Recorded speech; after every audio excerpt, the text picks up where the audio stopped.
Bonjour Johanna. Bonjour Olivier. Alors, on va parler médias aujourd'hui au Club Digital. Et donc, on a la chance de recevoir Johanna, qui est directrice marketing solution chez LinkedIn. Alors, pense qu'on n'a pas besoin de présenter LinkedIn. LinkedIn, c'est l'app, surtout que je dois regarder à peu près 100 fois par jour. Et aujourd'hui, il y a quand même beaucoup de questions autour de LinkedIn sur comment être plus visible et aussi beaucoup de gens qui se posent des questions sur comment faire de la publicité sur LinkedIn. Alors, je ne vous promets pas de faire des posts à 100 000 vues et 1000 commentaires à la fin de l'interview, mais en tout cas, je vous promets qu'on en saura beaucoup plus sur ce qu'est LinkedIn et sur comment mieux l'utiliser à des fins plutôt business. Alors, première question, en fait, Johanna, c'est est-ce que tu peux nous en dire un tout petit peu plus sur qui tu es, sur ton parcours et ton poste actuel chez LinkedIn? Tout à fait. Je suis arrivée chez LinkedIn il y a 18 mois. Donc, je dirige l'entité qui s'appelle LinkedIn Marketing Solution, qui correspond à la régie publicitaire de LinkedIn en France. Et avant d'arriver chez LinkedIn, j'ai un parcours qui a été marqué par le digital. J'avais passé 6 ans chez Amazon dans différents postes, à la fois sur la partie retail et marketplace, mais notamment dans la partie biens de grande consommation. Donc la monétisation d'une audience digitale via le e-commerce ou via des services de marketplace. Et avant ça, j'avais passé 5 ans dans le groupe Lagardère, la monétisation d'audience via les contenus et la publicité. Et au tout début de mon parcours, j'ai un parcours de consultante. D'accord. Donc, un parcours très riche. Alors, si on parle plus spécifiquement de LinkedIn, aujourd'hui, c'est qui, c'est quoi, c'est en termes de chiffres. Donc, tout le monde connaît forcément ce réseau social professionnel. Mais est-ce que tu peux nous en dire un petit peu plus sur le business LinkedIn? Absolument. Alors, pour commencer, donc LinkedIn aujourd'hui, c'est 722 millions de membres dans le monde. Et en France précisément, il y a 21 millions de membres sur LinkedIn, ce qui fait à peu près 70% de la population active française. C'est donc le réseau professionnel incontournable qui permet effectivement de connecter les gens qui s'inscrivent à de l'opportunité économique, professionnelle et personnelle. Pour vous en dire un peu plus sur LinkedIn en France, donc au-delà des 21 millions de membres, c'est aussi 840 000 entreprises qui sont présentes sur LinkedIn aujourd'hui. Donc, c'est effectivement un endroit où les talents, les compétences et les opportunités de business se rencontrent. Pour parler un peu des différentes lignes de business et de la façon dont notre business est construit. Donc, notre business est construit autour de 4 grandes activités. Tout d'abord, l'activité qu'on appelle Talent Solution, qui permet à des recruteurs, à des entreprises d'entrer en contact avec des candidats potentiels via nos solutions de recrutement. Le deuxième business, qui est celui dont je m'occupe, qui est la partie publicitaire, que nous appelons Marketing Solution, ça permet aux marketeurs, notamment les marketeurs du B2B et du premium B2C, d'entrer en contact avec des audiences dans un mindset de prise de décision. Et on pourra y revenir. Le troisième business, c'est la partie qu'on appelle Sales Solution. Donc, c'est la commercialisation d'un logiciel qui s'appelle Sales Navigator, qui permet de faire de la prospection commerciale. C'est ce qu'on appelle le social selling. Et enfin, le quatrième business, c'est Learning Solution. Tu as pu voir, ou vous avez pu voir sur LinkedIn, nous avons aujourd'hui une offre aussi de cours pour nos membres et pour les entreprises, pour aider les professionnels justement dans leur carrière et dans leur job au quotidien. Et en termes d'univers de concurrence sur LinkedIn, c'est quoi? Parce qu'en fait, comme tu le décris très justement, il y a plusieurs lignes de business, mais vous vous positionnez face à qui? Alors, je pense que ce sont les membres et les entreprises qui sont les mieux positionnés pour répondre à ta question. Je pense que ce qui nous rend unique dans cet espace, donc certains nous appellent un média social, et c'est vrai qu'à plein d'égards, nous sommes un média social qui permet la connexion, l'interaction avec son réseau, avec un réseau qui est pour le coup en revanche professionnel. Donc voilà, on peut nous mettre effectivement avec les médias sociaux, mais nous sommes aussi une solution et peut-être une entreprise de SaaS, puisque nous permettons aux entreprises d'avoir accès à certains outils pour leur permettre de faire leur travail sur la partie commerciale ou RH. Donc voilà, on va dire qu'on va naviguer entre le média social et l'univers du SaaS. D'accord. Mais tu parlais de social selling, qui est effectivement une notion qui est très, très à la mode. Il y en a certains qui sont très, très bons sur LinkedIn pour faire du social selling. Est-ce que tu peux nous expliquer ou nous donner quelques bonnes pratiques pour faire un bon post et sur comment cartonner en fait sur LinkedIn? Parce que ce qu'on voit, c'est qu'il y en a certains qui font des 1000 commentaires, des 100 000 vues. Euh, alors, sans forcément effectivement parler de l'algorithme, mais comment est-ce que ça marche? Bien sûr. Alors, en fait, j'ai 3, enfin, il y a trois règles, en fait, à avoir en tête. La première, c'est, ce qu'on appelle la règle d'un 1-3-5.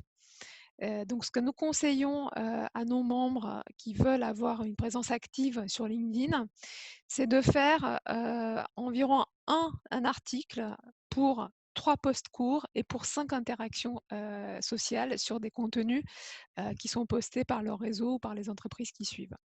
Donc, vous l'avez compris, l'article, donc ça demande un certain investissement, hein, pour apporter un point de vue, unique, différenciant, riche sur un sujet donné. Donc ce sont ce qu'on appelle des posts longs que vous publiez sous forme d'articles. Ensuite, il y a la possibilité de faire ces posts courts, qui sont des prises de position, des réactions, des partages, par exemple, des données de son secteur ou des partages liés à son entreprise, ou à ses centres d'intérêt, professionnels. Et enfin, c'est la possibilité de participer à la conversation des autres. Donc, c'est un peu la règle d'or pour avoir une bonne présence active sur LinkedIn. Après, dans le deuxième, pardon, dans le deuxième point que je conseille, c'est exprimez-vous sur LinkedIn comme vous seriez dans un déjeuner d'affaires. C'est-à-dire que tout ce que vous allez pouvoir partager sur LinkedIn avec votre réseau professionnel, bah, vous aurez été à l'aise pour le partager dans un déjeuner d'affaires. Dans un déjeuner d'affaires, bah, vous êtes qui vous êtes, mais en revanche, vous avez aussi un certain devoir de réserve ou de confidentialité. Et j'encourage vraiment les membres à bien avoir ceci en tête, puisque évidemment, quand ils s'expriment en tant que professionnels, à titre personnel, mais ils s'expriment aussi souvent en tant que salariés ou représentants de leur entreprise ou de leur communauté. Et enfin, le troisième conseil que j'ai, c'est vraiment de publier des posts qui soient à l'interaction de trois choses. La première, c'est votre domaine d'expertise. Pourquoi vous êtes bon, pourquoi vous êtes connu. La deuxième, c'est l'actualité. Les posts, effectivement, qui se rattachent à des sujets qui sont d'actualité ont tendance à mieux fonctionner. Et le troisième, c'est sa passion. Pour être bon, pour être pertinent et convaincant, il faut pouvoir un peu se placer au centre de ces trois sphères. C'est ce qui permettra d'apporter ce point de vue innovant et authentique. Et ce que les gens recherchent quand ils consomment des contenus sur LinkedIn, c'est effectivement de l'info, c'est de la proximité, mais ils recherchent aussi des points de vue et de l'authenticité, des choses qu'ils vont apprendre. Enfin, peut-être dernier type, évidemment pour élargir le reach de votre post, ne pas hésiter à taguer les personnes dont vous parlez ou les personnes de votre réseau qui peuvent être intéressées par vos contenus. Ne pas hésiter à utiliser les hashtags aussi, par exemple sur la publicité ou sur le social selling dont on vient de se parler. Ça permettra de donner à votre post un rayonnement plus important et d'être affiché effectivement, par exemple, sur le réseau des personnes que vous citez dans votre post. Évidemment, c'est une règle de politesse de mettre des gens qui seraient d'accord hein, pour être cités dans votre post. Mais je pense que ça, tout le monde y pense. Et juste un petit point par rapport à ce que tu viens d'expliquer. Il y a aussi un certain nombre de posts qui retiennent l'attention de la rédaction de LinkedIn. Ça fonctionne comment? Alors, tout à fait. Alors, nous avons une rédaction qui s'appelle LinkedIn News. Ce sont des journalistes qui sont indépendants. Donc, c'est leur propre choix, leur propre ligne éditoriale, tout comme la rédaction de LinkedIn News travaille à l'année avec un certain nombre d'influenceurs comme par exemple Michel-Édouard Leclerc, mais aussi Anne-Sophie Pic, qui est chef. Et c'est toujours le choix de la rédaction. Donc, ce n'est pas du tout quelque chose qui est soit proposé, soit influencé par la partie commerciale. C'est vraiment une rédaction indépendante qui va faire sa propre curation de contenu et qui va travailler avec des personnes qui, justement, sont prêtes à investir un certain temps et une certaine qualité de contenu dans leur présence sur LinkedIn. Et dernière question en fait sur ce point-là, je crois que LinkedIn aussi permet au business d'évaluer en fait ce qu'ils appellent le Content Marketing Score. Est-ce que tu peux nous en dire un tout petit peu plus en fait là-dessus? Oui, tout à fait. Alors, quand on travaille avec les équipes LinkedIn Marketing Solutions, les entreprises ont effectivement la possibilité de connaître un peu leur positionnement sur différents sujets comme l'engagement, comme le nombre de postes par rapport à leur univers de concurrence. C'est ça en fait le Content Marketing Score. Et évidemment, il est partagé avec nos clients et entreprises partenaires qui travaillent avec nous pour avoir à la fois une présence organique et payante via des posts payants, via de la publicité sur LinkedIn. Ok, Mais alors, on le fait tout en conservant la confidentialité, évidemment, bien des, sûr. des données de leurs concurrents. Bien sûr. Donc, on va revenir un tout petit peu plus sur la partie publicité sur LinkedIn. Alors, qui est, je veux dire, tout le monde parle des solutions Facebook, d'Insta, de Google Ads et compagnie. LinkedIn est beaucoup moins connu, en fait, dans le domaine de la publicité.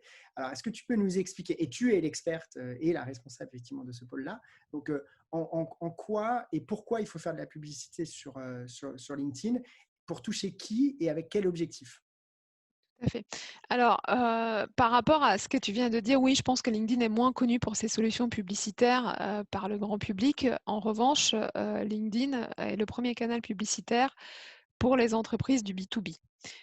Qui effectivement ont des produits à vendre à des professionnels et qui s'adressent à des personnes qui sont en position de prise de décision pour leur entreprise. Donc tout ce qui est univers de la tech, tout ce qui est univers de la finance, tout ce qui est univers de l'industrie.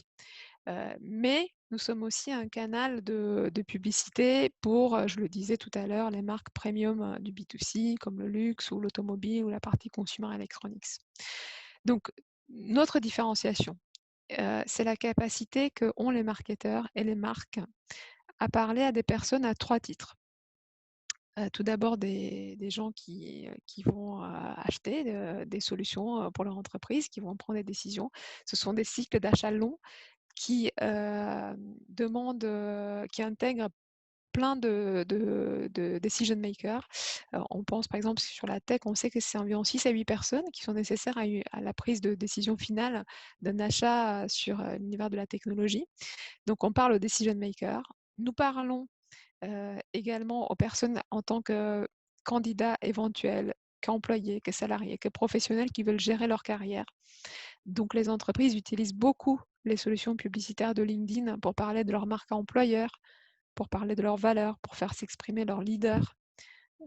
Et enfin, évidemment, nous parlons aussi, enfin les marques parlent aussi aux membres en tant que personnes qui vont décider d'achats pour leur vie personnelle, donc qui vont avoir peut-être envie de changer de voiture ou qui considèrent à faire des achats à titre personnel.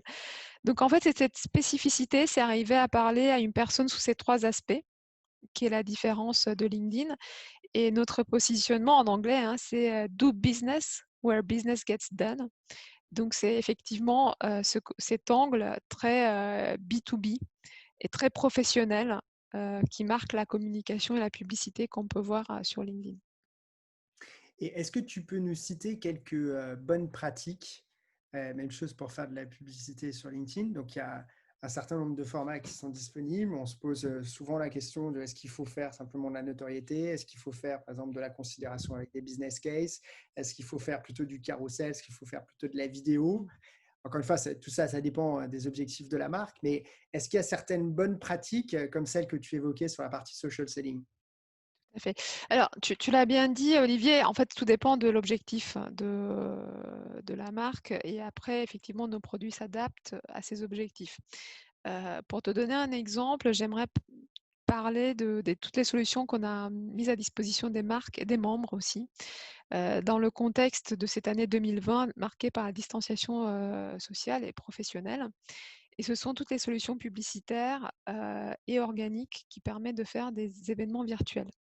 Mm. Donc, effectivement, en 2020, la très grande majorité des interactions clients, des événements de recrutement, des concours ont été totalement supprimés ou virtualisés.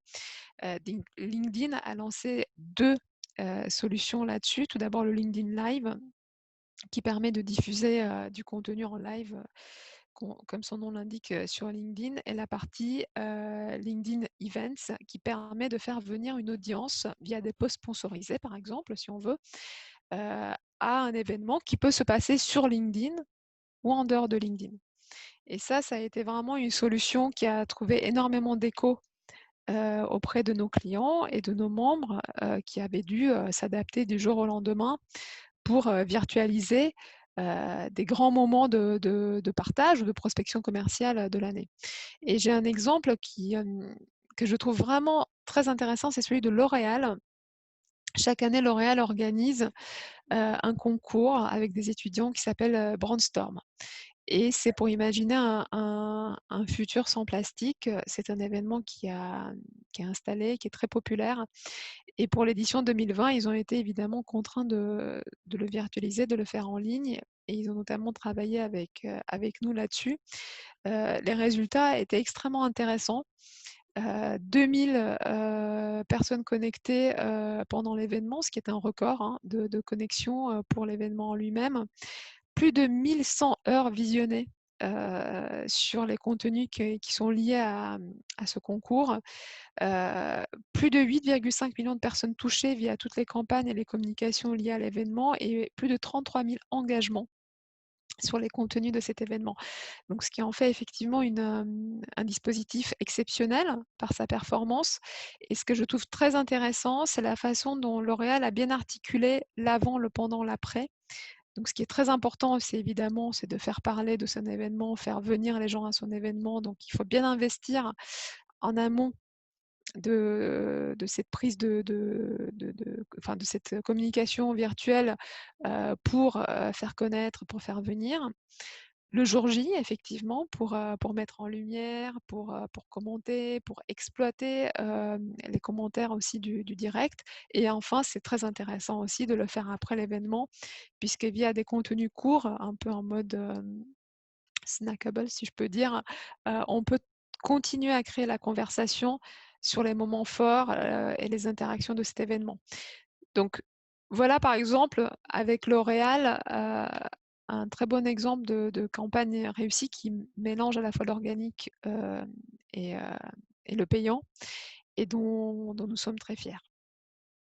Eh bien, Yona, c'était un plaisir d'échanger avec toi. Merci Olivier, merci de m'avoir invité.